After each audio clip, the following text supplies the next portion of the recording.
Мостовете са един изключителен символ за свързаност. Всъщност обаче те могат да бъдат не само материални. С киберпространството ни се осигурява възможността да прекарваме мостове и през различните нации, през различни точки от света. Тук с мен днес е един гост, който прави точно това. Той прекарва мостове. С мен е журналистът и автор на блогът Персийският мост на приятелството. Здравейте, това е Владимир Митрев. Здравейте, много смело се обръщате към мен като създател на мостове. Надявам се това да се случва. Благодаря ви, че приехте нашата покана на първо място.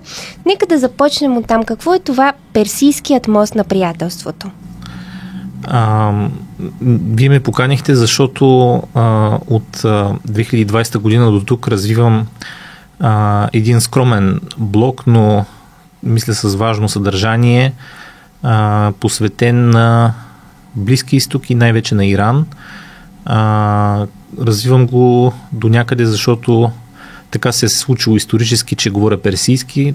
Имах възможност в университета да се докосна до този език и някак си ми се струва, че след определени и прочетени книги и отношения с хора от този регион, може би имам какво да кажа. А конкретно в случая имаме война в Близкия изток и тя ме подтикна да създам един канал в Viber на персийския блог, като идеята беше, че прекалено много в нашите медии дискутираме за Близки изток, за Иран или за която и да е държава, която не е така съвсем западна от наша гледна точка. Дискутираме през езика на войната, през езика на сигурността.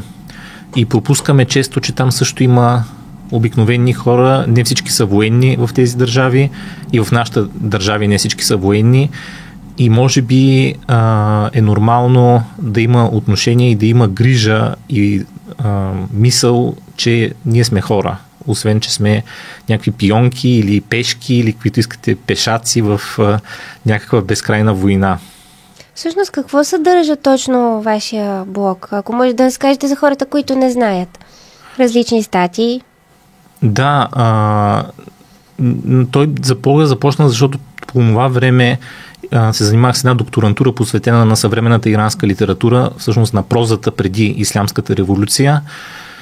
И дори в програмния първи текст на блога това говоря, че и го създавам, включително защото имам нужда да подредя и да осмисля огромно знание. Тоест той има някои статии, които са от тази докторантура, тя в момента не е завършена все още, статии, които са излезли в журнали, дали в България, дали в чужбина. Има интервюта с иранци, включително с хора, които може би разбират до някъде международни отношения, но и хора, които, например, имат отношение към превода на българска литература в Иран, тъй като имаше един преводач, който преди няколко години беше много активен и преведе както, например, Никола Вапцаров, така преведе и съвременна литература,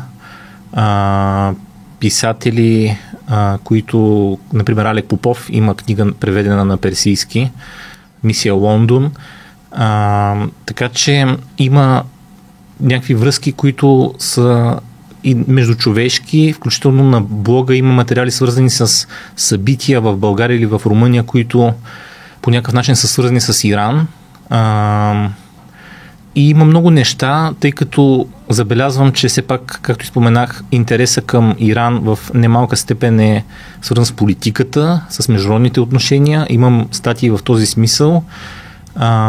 И с времето аз самия го започнах така до някъде хвърляйки се в тази инициатива, макар и не с голяма, не като нещо, което много време ми отнема, но с времето се очерта и една група от иранци, общо взето живещи в Европа, с които поддържам връзка по интернет и които имат какво да кажат, тъй като иранците като народ имат предразположеност към интелектуален живот и самите иранци, които са в диаспората, често са хора, които са преживели доста неща, преживели са трудни неща в своята страна, което ги е потикнало да я напуснат. Например, какви може да бъдат те?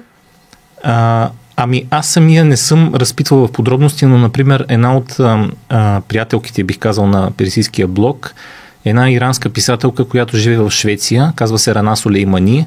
Тя поддържа движението Жена, живот, свобода. И тя е автор на няколко романа, които просто като тематика са много тежки за четене и тежки за осмислене. Например, тя има роман за няколко ирански жени, които са осъдени на смърт и са в известния затвор Евин, който е, може би, така един от най-тежките затвори в Иран. И тя проследява последните моменти от техния живот. Или пък тя има книга за това как един транс младеж израства в Иран. Или има книга, например, която е преведена и на английски, за иранска имигрантка в Швеция, която преминава пак през много насилие, много изпитания. Казва се Синдрома на Одисей. Като това синдрома на Одисей, всъщност от нея, от тази иранка разбрах, че това е нещо като специфично състояние на мигрантите въобще. Тоест някакво състояние, в което те просто са подложени на голямо изпитание, тъй като нямат дом на практика и всичко, което преживяват, ги отрича по някакъв начин.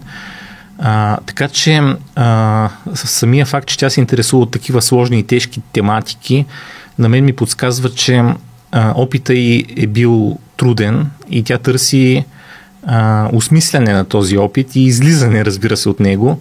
А всъщност има ли интерес към тези теми и в Европа? Защото често се случва да говорим за език на омразата. Лепим етикети на хора, които са далеч от нас и сякаш може би не разбираме понякога, но всъщност ние сме част от Европейския съюз, а в основата на Европейския съюз като цяло са залегнали едни принципи за човешките права. На какво може да се дължи точно този език на омразата и на това, че мразим различните понякога? Или тези, които чувстваме далечни от нас? Аз си го обяснявам това, че ненавиждаме хората, които всъщност не познаваме и ги редуцираме до нещо, което мразим, но отказваме да видим, че са повече от това. Аз си го обяснявам с нещо като културен ген, така да се каже, който ние може би си предаваме и през медии, и в общуването, и може би отглеждаме и самите в себе си. Културния ген на някакъв вид, дали конкуренция в лош смисъл, дали доминация въобще, дали хегемония, както някои се изразяват, една неспособност да се свържем с другия като равен. А Иран наистина до някъде според мен има предпоставки, не ги оправдавам, разбира се, тези предпоставки, но просто мога да разбера, че е по-трудно в някои отношения някои хора да приемат иранците като равни или като хора, просто защото страната е по-изолирана. Така се развива в международен план. Особено в нашия регион мисля, че няма много иранци. По-скоро в Западна Европа има, в Швеция, например, има, в Гърция дори има. Струва ми се, че примерно в България и Румъния, от които имам повече представа, иранците са сравнително по-малко. И съответно повече стереотипи, повече предразсъдъци, които карат да виждаме в тях нещо негативно, докато според мен, ако развием в себе си способност да трансформираме това негативно нещо, тогава може би изведнъж отношенията много ще се променят. Няма повече да ни тежи това, че виждаме в тях нещо негативно. Ще виждаме, че ние с нашия живот, с нашето общуване, с нашия труд дори променяме средата. Споменахте също така, че се говори много за война в медиите. Да, актуално е естествено в момента. Е доста важно като тема. Говори се обаче и с много, в предварителния ни разговор казахте, понятия, които са основно военни и такива на отбраната. Но някак си не забравяме ли чисто човешката гледна точка по това, което казахте до сега? Сякаш точно това мислите и вие, че в социалните мрежи, в медиите струва ли ви се, че чисто човешкият план остава назад? За да дам конкретни примери какво прави Персийския блок в това отношение, началото на израелските военни удари бе съпроводено с едно видео на израелския премиер, че едва ли не наближава времето на свободата за иранците. И според мен логично беше журналистите, които сме, да се запитаме иранците искат ли да ги бъдат освободени по този начин и виждат ли тези бомбардировки като освобождение. И Рана Сулеймани, например, за която говорих, тя е противник на правителството в Иран и доколкото виждам няма намерение да се връща. в Иран, но тя е против войната и казва, че с бомби свобода не идва никъде. Същата или подобна позиция изрази един ирански политически беженец, който живее в Гърция, казва се Сиаваш Шахаби. Той също ми даде интервю.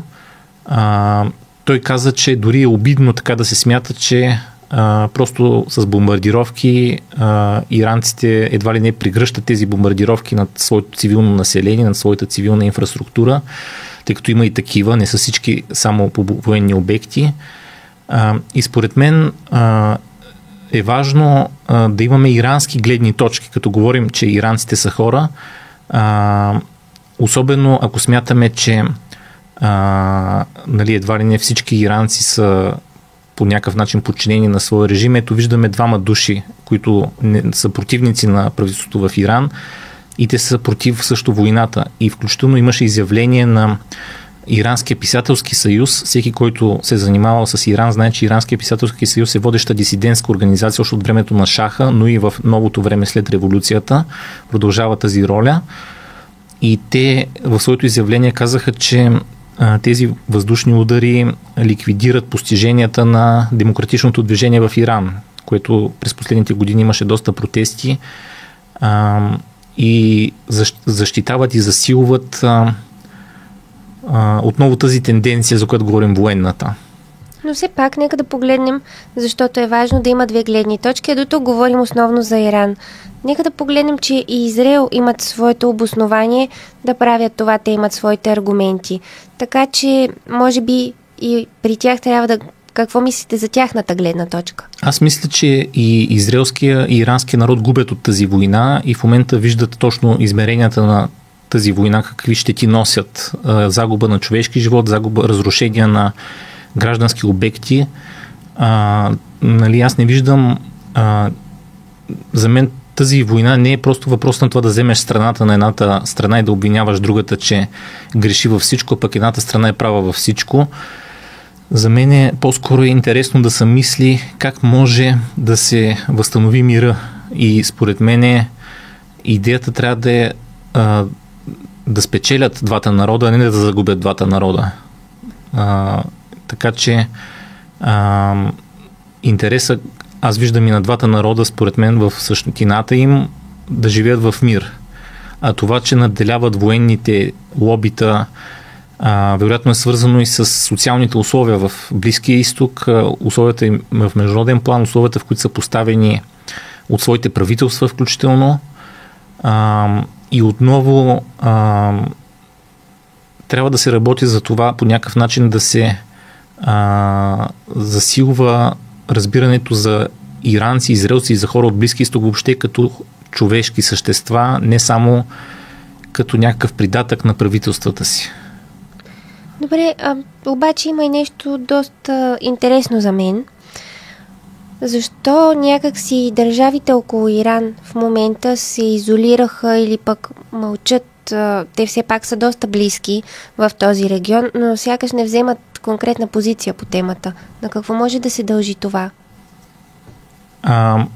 Може да съм пропуснал нещо, което вие сте забелязали, но моето усещане е, че сега има разлика спрямо ситуациите, които може би са били преди години, в смисъл, че в момента отношенията на Иран, например, с Саудитска Арабия са много по-добри, откакто Китай договори едно помирение помежду им. И включително, нека да припомня, че течаха американо-ирански преговори относно ново ядрено споразумение буквално дни преди тези бомбардировки да започнат.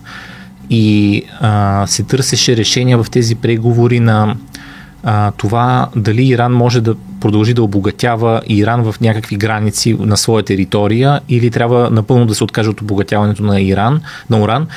И това, което беше интересно, че буквално в дните преди бомбардировките се лансира една идея от ирански дипломат, който е с много добри връзки в САЩ, Сиед Мусавиян. Идеята е в това да се създаде консорциум в Близки изток, който да по някакъв начин да контролира иранската ядрена програма, като Иран сподели част от контрола върху нея точно с държавите от Близкия изток, от Персийския залив, арабските държави от Персийския залив, които за да се стигне до тази идея, значи доверието между тях в момента е доста по-добро, отколкото е било преди време. Защото някак си все едно, че не скочиха директно срещу Израел в тази ситуация и в защита на Иран. Може би така аз съм го прочела грешно. Аз не мога да очаквам да скочат срещу Израел, поне смисъл, те също текат преговори за помирение на по-голямо ниво в Близкия изток, включително между Израел и Саудитска Арабия. Предполагам, че когато това е възможно, ще бъде постигнато едно признаване на Израел от страна на Саудитска Арабия. Имаше примери през първата администрация на Тръмп, когато други държави от Персийския залив, арабски държави от Персийския залив признаха Израел. Тоест, аз някакси, ако дадем малко на заден план, ако се отдалечим от конкретните военни действия, ще видим, че има една генерална тенденция на този регион да се помирява помежду си и да се интегрира. Но специално в Близкия изток това става по-бавно, с повече препятствия. Може би отново, защото е район прекалено доминиран както от тези тенденции на сигурността и отбраната, така и от недоверието като отношения между хората и между народите. Но аз отново, ако се вгледаме по-назад, така малко по-генерално, според мен ще видим, че интереса на всички държави, може би в средносрочен план, е в това да се помирят все повече. И аз поне виждам това като позитивното развитие. Просто въпросът е сега как, вероятно с определени преговори, включително от международните сили, дали САЩ, дали европейските държави, как да се постигне спиране на огъня и отново да се стигне до някакво решение, надявам се, което ще позволи иранската ядрена програма да бъде под нужния контрол и да има интеграция на Иран, тъй като всички губят според мен от това, че Иран е изолиран. А утопия ли е това всъщност да има мир? Не говорим тук само за Иран и Израел, Украйна и Русия. Като цяло да има мир във всички държави по света. Според вас? Може би звучи много наивно, така, нали, някой като каже, че вярва в мира или нещо такова, но на едно друго ниво аз мисля, че социалните условия насърчават или спират определени процеси. Просто зависи как в дадени региони или в дадени страни са организирани определени баланси между различни сили и така нататък. Виждаме как в Европейския съюз, например, по някакъв начин се е достигнало до това съгласие, че няма да воюваме с гореща война помежду си. Може би икономически ще се конкурират държавите, но няма да има военни действия. Виждаме как падат границите, включително за нас, вече сме в Шенген. Просто когато се създадат социални условия за това да си влагаме енергията в по-творчески дейности или в по-интелектуални дейности, ако искате, или въобще в по-човешки дейности, по-утвърждаващи човешкото, това може да се случи. Просто трябва в съответните общества да слушат съответните условия и политики за това. Като казахте по-интелектуални дейности, всъщност, кое е най-интересното нещо за иранската култура? Ето, говорихме, че доста често неглижираме тях като някаква страна, която също има изкуство, има култура. Кое е най-интересното за тях, според вас? Трудно ми е да дам лесен и бърз отговор. За мен е в прозата им, например, тъй като имам до някъде представа от нея, е интересно, че те, както и може би във всяка проза национална, изговарят своите травми, своите чувствителности, но и се надсмиват над себе си. И, например, един роман, който може би някои могат да намерят онлайн по някакъв начин, На половината път към рая на Саид Нафиси, е пример в това отношение, или някой от разказите и творбите на Садек Хедаят, който е най-големият писател в съвременната епоха на Иран.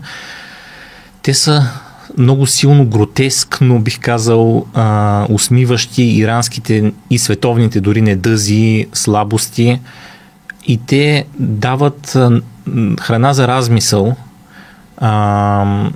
стига да се преодолее тази голяма пропаст, която в нашите държави тези произведения са непознати въобще. Мисля, че дори дори в университетите, които до някъде се интересуват от Близки изток, не са познати, не са превеждани. Има нужда от едно усилие, включително има нужда да падне тази стигма върху опознаването на иранската култура, но има нужда и от усилие точно да видим какъв принос имат иранците, защото според мен те имат принос към световната култура и изкуство дори в днешно време, не само с класическите си поетични произведения, не само с мистицизма си, съвременните неща, съвременните проблеми, например първият роман, написан от жена в Иран, излязъл 69-та година, Сувашун, от него много може да се разбере за и развитието на Иран през монархическия период и дори след това.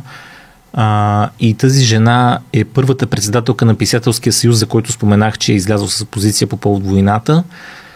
И тя е учила в Станфорд, но това не й пречи в романа да развие една идея за еманципация на жена в феминисткия дух на втората вълна на феминизма, която обаче еманципация се случва вътре в иранската традиция. Според мен това е много ценно и интересно като наблюдение, защото когато сме в Европа, когато сме в центъра на световната култура или общество, еманципацията на жените може би тече в определена логика, а по това време, в което се развива романа и в което е писан, традицията е била явно доста силна и става по друг начин. Правата си за даденост по един начин, така ли да го интерпретираме? Това са много сложни теми, не съм сигурен, че аз ги подхождам към тях по най-добрия начин, но ние мисля, че в България дълго време и още продължаваме да не развиваме знание по тези теми за иранската култура или въобще за иранските социални борби, ако искате.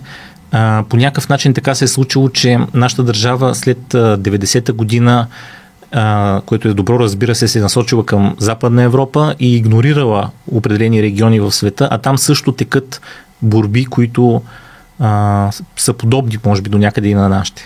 Всъщност, вие имате и един друг блог, Мостът на приятелството, който е мост между България и Румъния, всъщност дигитален по някакъв начин, но колко е трудно да се направи блог, който прекарва мост през едно цяло море. Труден е включително, защото не е лесно да се пътува в Иран и въобще връзките не са лесни.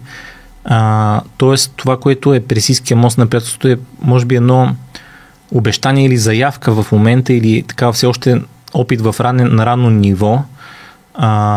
Но аз специално в личен план имам нужда да вървя по този път и да видя докъде може да се стигне. И принципа, по който се прекарва моста през море или океан, е да развиеш между общества, имам предвид, е да развиеш другия в себе си по някакъв начин, да осъзнаеш, че в тебе има част от другия и да опознаваш тази част с времето.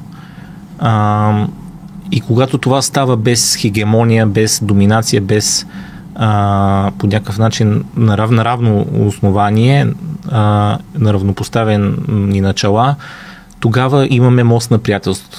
Това е накратко формулата, философска отново. Трудно ли е да общуват различните нации? Защото на мен ми прави впечатление, че сякаш е трудно. Аз имам опит от България и Румъния, може би повече, и ми се струва, че са напластявани дълго време определени стереотипи, например за българите в Румъния, като България, дали като държава, дали като общество, като хора, не е комуникирала много определено, че има еволюция в някои неща или че въобще не са верни. Просто някакси България като че ли не е била заинтересована да комуникира. И затова примерно с румънци, мисля, че до някъде тези стереотипи се запазват или едва сега в последно време след войната в Украйна, когато се вижда, че и България взема проевропейски позиции по отношение на Украйна. Може би сега има малко еволюция, особено с това присъединяване към еврозоната. Изведнъж румънците откриват, че и българите така като финанси стоят добре, защото в момента румънците имат финансови проблеми. Тоест така, практиката и живота общо взето показват кой къде е и какъв е. Но все пак ми се струва, че за да се развиват позитивно отношенията, отново има нужда и от хора и от организации, които са нещо като мостове, просто защото трябва да тече обмен между хората и народите, пък някакси често интересът е силно редуциран между тях. Примерно някой мисли така, че може да направи много пари от румънския пазар в някаква посока, или румънци нещо си мислят за България, че може да стане лесно примерно да внесат работници от трети страни, и ако няма по-дълбок интерес, по-траен и осъзнати ангажиран интерес, сблъскването с някои препятствия, каквито неизбежно има, като си в друга страна, те разочароват и те отблъскват и се отказваш. Така че за тези отношения между народите, според мен, трябва определена ангажираност, за да вървят, тъй като неизбежно има трудности и препятствия и не е лесно. Не е така просто да кажеш правя отношения и ги правиш. Трябва да се преодоляват препятствия. На финала на нашия разговор, как според вас можем да осигурим едно пространство без омраза? Говорихме да осигурим пространство без войни, така малко по-трудно, но има ли как да нямаме омраза едни към други? Дори различните народи. На мен ми се струва, че често омразата е на някакви квази политически принципи, нали, определени политически идентичности, дали може да са свързани с партия, може да са свързани с държава, може да са свързани с пол и така нататък. Просто хората са редуцирани до нещо, което не е приемливо за някого, и се опитва да се наложи една стигма върху това нещо, което не е приемливо, че то не може да съществува въобще.